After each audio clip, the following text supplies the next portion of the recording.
है। एक मर्तबा हजरत आयशा सिद्दीक़ा रज़ियल्लाहु ताला अन्हा घर में हजरत ज़ैनब, एक दूसरी ज़ौजा हैं हुजूर की, हजरत ज़ैनब बिनते जहश रज़ियल्लाहु ताला आई। हजरत आयशा मैदे का शीरा बना रही थी, आटे का सत्तू जिस तरह से होता है, मीठा कुछ बना रही थी। जैसी वो बना, उसमें कुछ खराबी हुई हो या जो भी, हजरत आयशा हजरत ज़ैनब को खिलाने पर इसरार करने लगी कि आप घर में आई हैं, ये शीरा पूरा खाएंगी आप। हजरत ज़ैनब कह रहे मेरा जी नहीं चाहता, मैं नहीं खाऊंगी। हुजूर पाक सल्लल्लाहु अलैहि वसल्लम बैठे हुए, हजरत आयशा ने वो शीरा उठाकर पूरा उनके मुंह पे लगा दिया। अल्लाह के नबी सल्लल्लाहु अलैहि वसल्लम मुस्कुराते रहे, कुछ नहीं फरमाया। हजरत ज़ैनब से कहा कि बस बस आयशा छोटी है, तुम बदला मत लो। ये हुजूर पाक सल्लल्लाहु ताला अलैहि वसल्लम की खानगी मामलात हैं, अपने अज़वाज मुतहरात के साथ हुस्न सुलूक है। उन्हें आपस में मजाक करने का इख्तियार तक मेरे आका ने दे रखा था।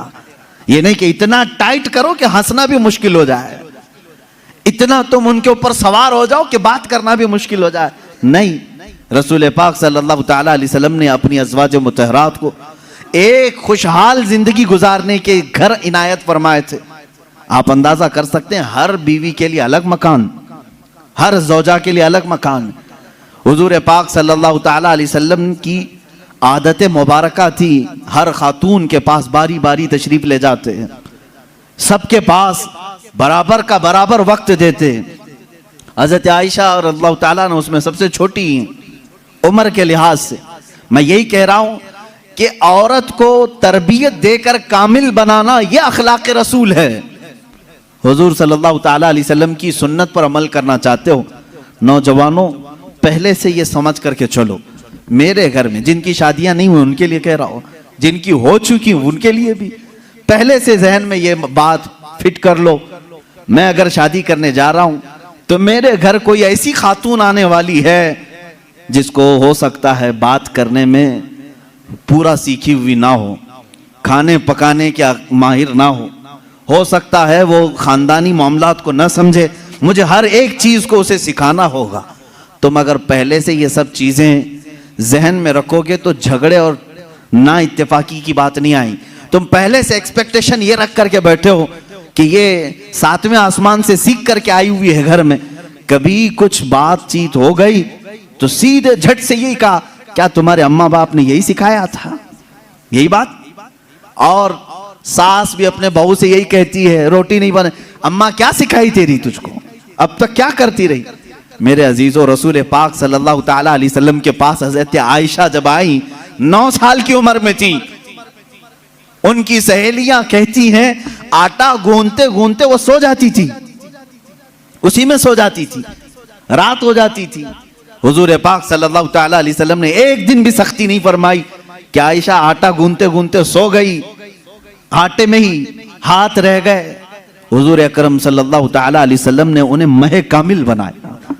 ये अल्लाह के रसूल सल्लल्लाहु अलैहि वसल्लम के अखलाक करीमा है। औरतों को तुम जिस कदर अच्छी तरबियत दोगे, तुम्हारी मोहब्बत उतनी ही उनके दिलों में होगी और उतनी ही अजमत भी बढ़ेगी, उतनी अजमत बढ़ेगी। और रसूल पाक सल्लल्लाहु ताला अलैहि वसल्लम की इस अजीम सुन्नत पर भी अमल होगा। बाज लोग ये सोचते हैं कि फुल हाई क्वालिफाइड चाहिए, पूरी तरह से मैच्योर चाहिए, तो तुम्हारा ये एक्सपेक्टेशन बाज दफा तुम्हें धोखा दे देता है। तुम जो कुछ भी सोच करके रखे हो वो नहीं आई, चिड़चिड़ हो जाता है, दिमाग में अलग अलग वसवसे आने लगते हैं, फिर दूसरे का ख्याल आने लगता है, और फिर दूसरी भी वैसी निकली तो क्या करोगे? इसीलिए अखलाक रसूल ये है। अल्लाह के नबी सल्लल्लाहु अलैहि वसल्लम के पास वो औरतें आई जो अलग अलग खानदान की थी, अलग अलग मिजाज की थी, अलग अलग कबीलों की थी। अरे यहूदियों के खानदान से हुई बिन अख्तब की बेटी सफिया रज़ियल्लाहु ताला अन्हा हुजूर के घर आई। उनके पूरे रस्म व रिवाज अलग थे, सारे खानदानी मामलात अलग थे, लेकिन क्या कभी वो मिसमैच हुई हुजूर के साथ? रसूल पाक सल्लल्लाहु ताला अलैहि वसल्लम ने उनके साथ भी जिंदगी कैसे गुजारी? हजरत सफिया रज़ियल्लाहु ताला अन्हा हुजूर सल्लल्लाहु ताला अलैहि वसल्लम की बारगाह में जब आई, देखें हुजूर अदल कैसे करते थे बीवियों के साथ। ये खानदान था बनी इसराइल का, यहूदियों का। हजरत मूसा अलैहिस्सलाम से जो चला है वो खानदान था। मूसा अलैहिस्सलाम की औलाद वो मदीने तैयबा में थी, उन्हीं के खानदान से हजरत सफिया आई थी। जब शादी हुई तो औरतों में आपस में बातें होती रहती हैं, सौतनों के मामला रहे।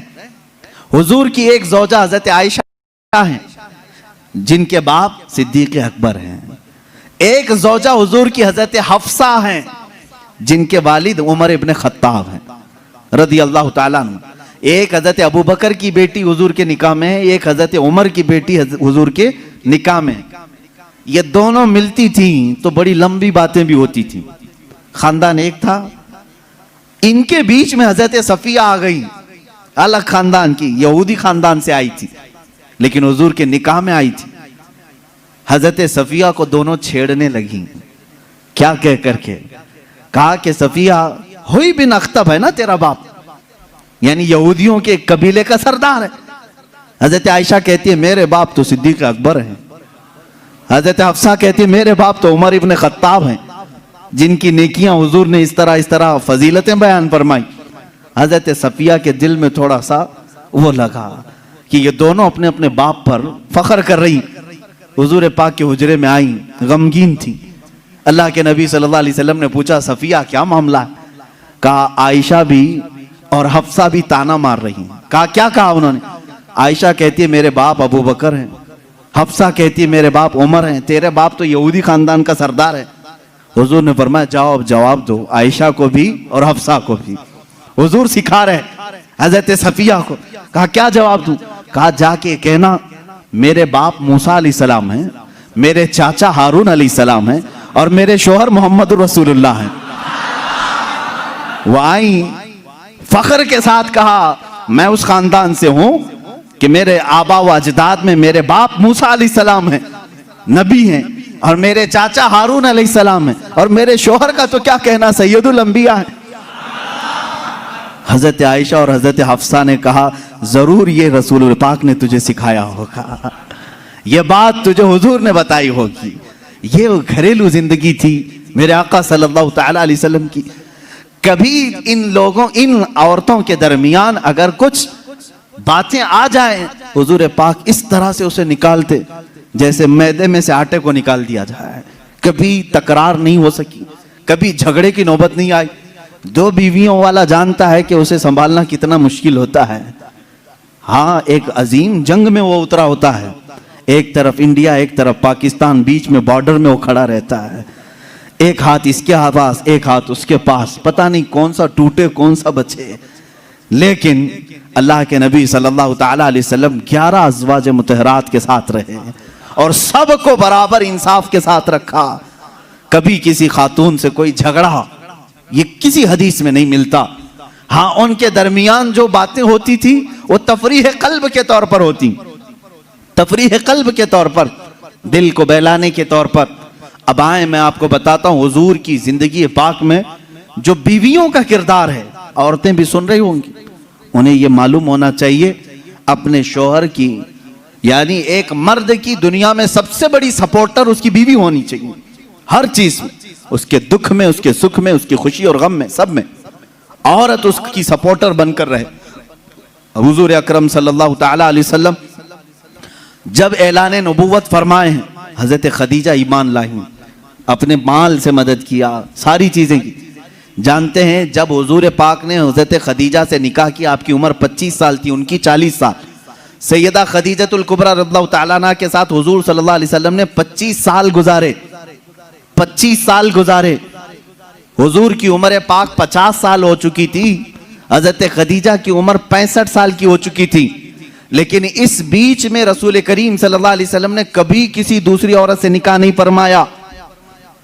इन 25 सालों में हुजूर सल्लल्लाहु अलैहि वसल्लम ने किसी दूसरी औरत से निकाह नहीं किया, सिर्फ हजरत खदीजतुल कुबरा के साथ रहे।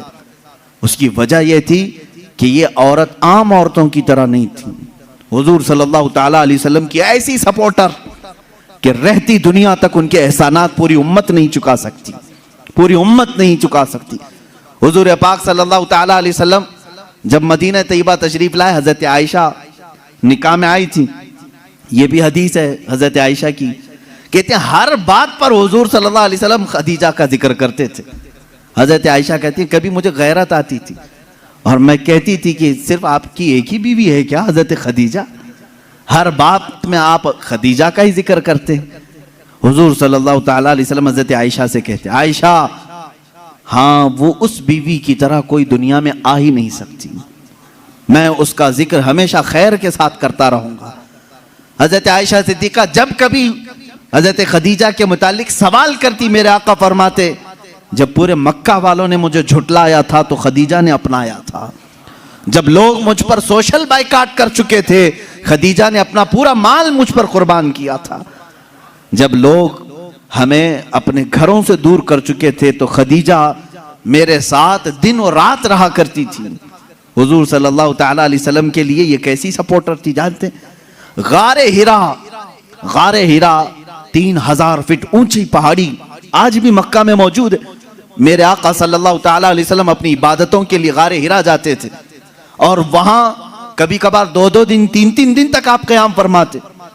हुजूर पाक सल्लल्लाहु ताला अलैहि वसल्लम के लिए हजरत खदीजा अपने घर से खाना लेकर दिन में 2 मरतबा, कभी 2 दिन में 3 मरतबा ऊपर चढ़ करके जाया करती। आज जो गए हैं उम्रा या हज के लिए, जिन्होंने चढ़ाई की होगी उन्हें मालूम है, एक बार चढ़ के आने के बाद 8 दिन सो जाते हैं लोग, इतनी तकलीफ होती है। बहुत ऊंची पहाड़ी है और माँ सैयदा खदीजतुल कुबरा रज़ियल्लाहु ताला अन्हा रोजाना अपने रफीक हयात सरकार दो आलम सल्लल्लाहु अलैहि वसल्लम के लिए अपने घर से खाना लेकर उतनी बुलंदी पर जाती। और कभी हुजूर सल्लल्लाहु अलैहि वसल्लम उतर रहे होते गारे हिरा से, या अपने घर के बाहर आकर खड़ी होकर इंतजार करती। लोग गुजरने वाले कहते हैं खदीजा आ जाएंगे तेरे शोहर, अभी ऊपर से उतर रहे हैं, तू बाहर क्यों खड़ी है, छांव में खड़ी हो जा। हजरत खदीजा कहती मुझे ये ज़ेब नहीं देता कि मेरे शोहर धूप में चले आ रहे हो और मैं छांव में खड़ी रहूं, जब तक वो मेरे पास ना आ जाए मैं भी वहीं से ही खड़ी रहूं, इसलिए कि वो धूप में आ रहे हैं तो मैं भी धूप में खड़ी रहूं। ये उनकी मोहब्बत थी। सैयदा खदीजतुल कुबरा रज़ियल्लाहु ताला अन्हा, आखिरी लम्हात हैं सैयदा खदीजतुल कुबरा रज़ियल्लाहु ताला अन्हा के। अजीज़ान गिरामी, हुजूर सल्लल्लाहु ताला अलैहि वसल्लम की सारी बीवियों में एक खुसूसियत हज़रत खदीजा को यह भी हासिल है कि हुजूर अकरम सल्लल्लाहु अलैहि वसल्लम के सारे औलाद हज़रत खदीजा के पेट से हुए, हज़रत खदीजा के बतन मुबारक से। सिर्फ एक हैं हज़रत बीबी मारिया किब्तिया के नाम से, वो बांदी थी, लेकिन अज़वाज मुतहरात में हुजूर सल्लल्लाहु ताला अलैहि वसल्लम की बीवियों में सिर्फ और सिर्फ हुजूर की औलाद हज़रत खदीजा से हुए, बाकी किसी से नहीं। 6 औलाद हज़रत खदीजा के बतन से हुए। हुजूर पाक सल्लल्लाहु ताला अलैहि वसल्लम के औलाद की माँ हज़रत खदीजा, बल्कि यूं समझो आज पूरी कायनात में फैले हुए सादात की भी माँ हज़रत खदीजतुल कुबरा। यूं तो हुजूर की और भी अज़वाज मुतहरात है, सादात की कोई और माँ हो सकती। हुजूर सल्लल्लाहु ताला अलैहि वसल्लम की अलग अलग बीवियों से अलग अलग नस्ल होती, लेकिन रब्बे जुल जलाल ने हुजूर सल्लल्लाहु ताला अलैहि वसल्लम के औलाद की माँ होने की शान सिर्फ हज़रत खदीजा के सर रखा है। हज़रत खदीजतुल कुबरा रज़ियल्लाहु ताला अन्हा से आखिरी बेटी सैयदा कायनात फातिमा ज़हरा रज़ियल्लाहु ताला अन्हा। अब सुनिए हदीस पाक, हुजूर पाक सल्लल्लाहु ताला अलैहि वसल्लम की ये रफ़ीक़े हयात, अपनी जिंदगी की शरीक हयात, जिन्होंने अपना सब कुछ हुजूर के लिए लुटाया था, आखिरी वक्त जब आया हज़रत फातिमा को बुलाती हैं। हुजूर पाक सल्लल्लाहु ताला अलैहि वसल्लम उस वक्त बाहर थे। हज़रत फातिमा से कहती हैं खदीजा रज़ियल्लाहु ताला अन्हा, बेटी मुझे लगता है मेरे आखिरी दिन हैं। हज़रत फातिमा रज़ियल्लाहु ताला अन्हा की उम्र छोटी थी उस वक्त, और कहती क्या है, मुझे मेरी तबीयत की फिक्र नहीं, फातिमा मेरे जाने के बाद अपने बाबा का खूब ख्याल करना। हुजूर सल्लल्लाहु ताला अलैहि वसल्लम के मुतालिक वसीयत कर रही हैं।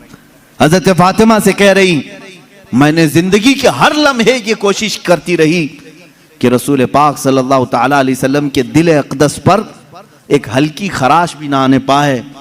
ऐ फातिमा, तुम में से कोई भी अपने बाप के मुतालिक एक हल्की खराश आने वाला भी मामला ना करना। उस मर्ज के वक्त ये वसीयत कर रही हैं जिस मर्ज में आपकी वफात हुई।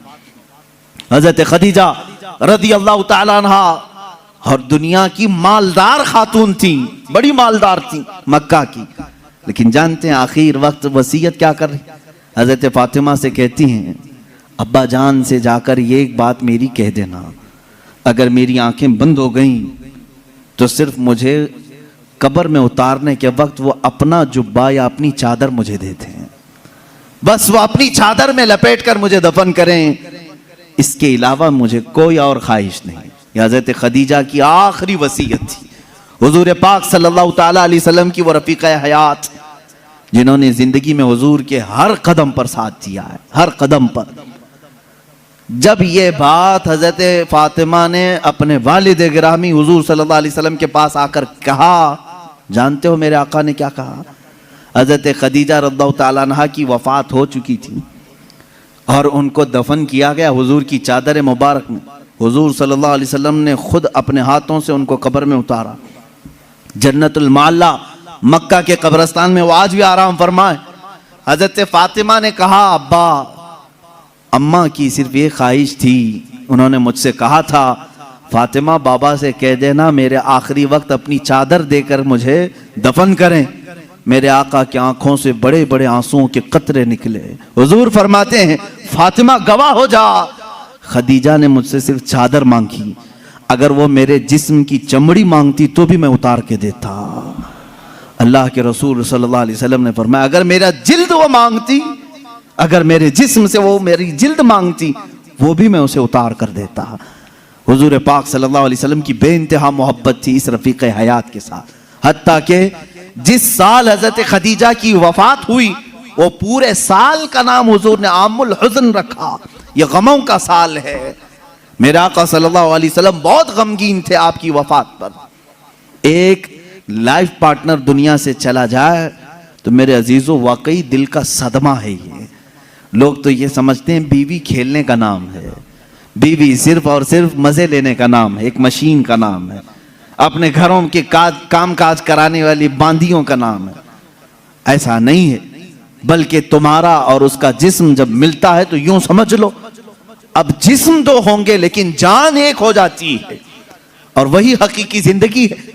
जिनकी जिंदगियों में इस तरह की मोहब्बत नहीं, वो जहन्नम बन जाती है दुनिया में।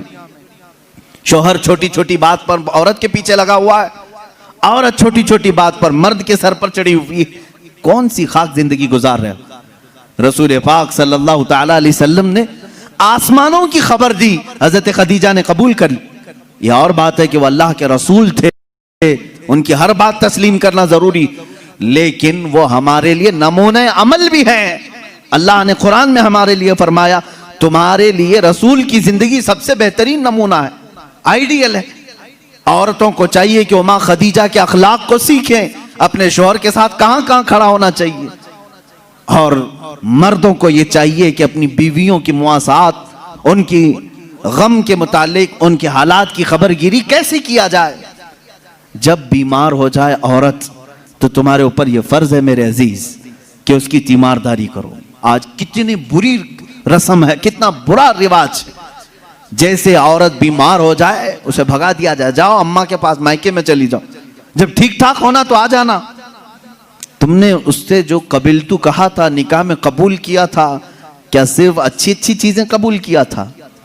यही हाल अगर तुम्हारे साथ हो जाए, निकाह कर लिया, 4 महीने के बाद तुम्हारा पैर सड़ गया, क्या करेगा, क्या करोगे? मेरे अजीजों, जिंदगी में दोनों किस्म के मामलात मैंने देखे।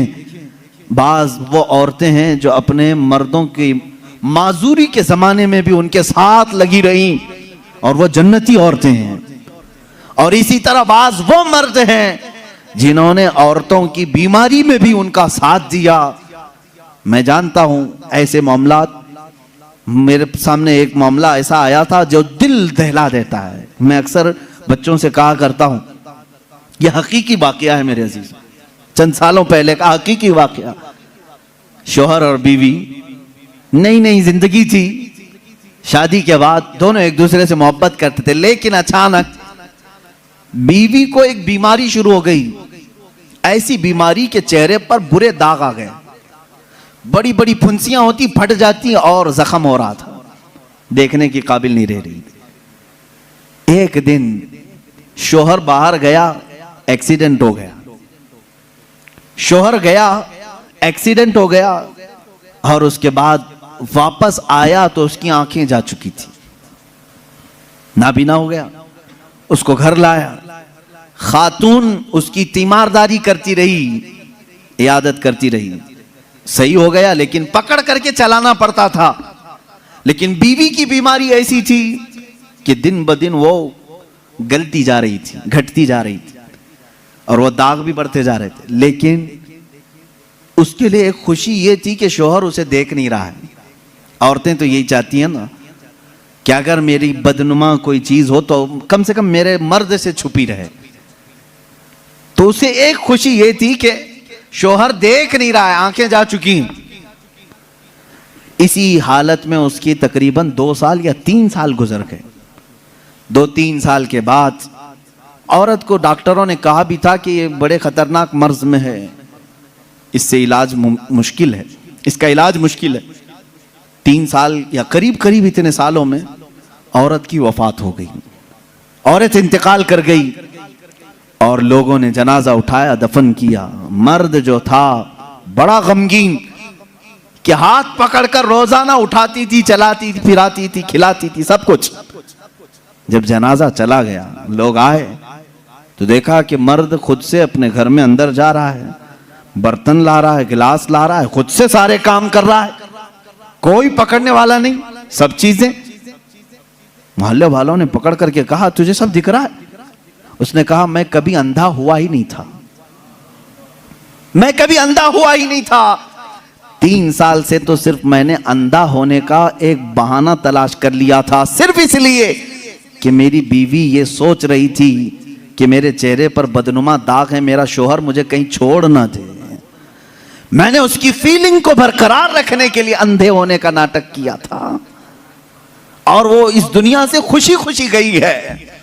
बस मुझे इतना एहसास है, दुनिया में वो मर्द भी है जिन्होंने अपनी औरत का दिल रखने के लिए 3 साल तक नाबीना होने का एक ढोंग किया, सिर्फ इसलिए कि उसका दिल ना टूटे।